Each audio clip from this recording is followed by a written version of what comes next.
Donc Jacqueline Didier, responsable hygiène et sécurité au sein de l'entreprise Farago Le Carré à Laval. Alors il est important de dératiser aujourd'hui aussi bien dans les exploitations agricoles qu'ailleurs pour des raisons sanitaires et financières.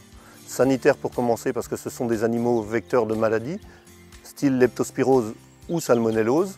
Financière parce qu'on va être confronté derrière à des dégradations importantes dans les bâtiments qui sont susceptibles de provoquer soit des courts-circuits ou des incendies. Je m'appelle Isabelle Thiraud, je suis agricultrice sur Saint-Cyr-le-Gravelet et je m'occupe particulièrement de 2 élevages de volailles de chair.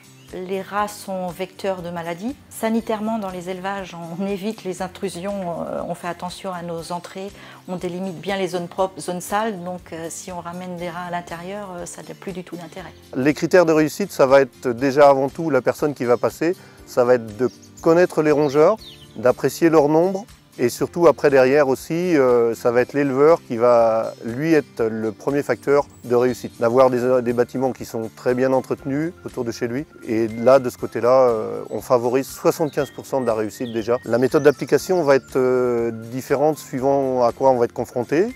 Si c'est en exploitation agricole, en industrie agroalimentaire ou des choses comme ça. On va utiliser surtout des supports céréales et après on peut avoir soit des pâtes ou des blocs suivant les endroits auxquels on est confronté et les animaux qu'on va rencontrer.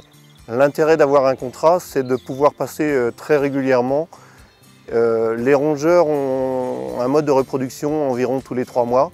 Donc en favorisant les contrats, on permet d'avoir une lutte très régulière, ce qui fait qu'on altère leur mise en place. À la base, on faisait nous-mêmes la dératisation, mais c'est vrai qu'il faut y penser régulièrement.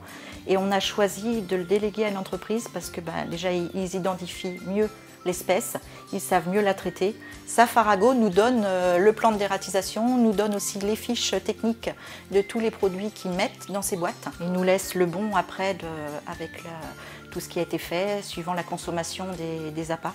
Les procédures à suivre en cas d'ingestion, parce que c'est des boîtes protégées, mais on ne sait pas ce qui peut arriver, donc on a tout ça, nous, dans notre livret, à disposition. Et on le conseille même à des particuliers qui se font envahir par des rats et des souris.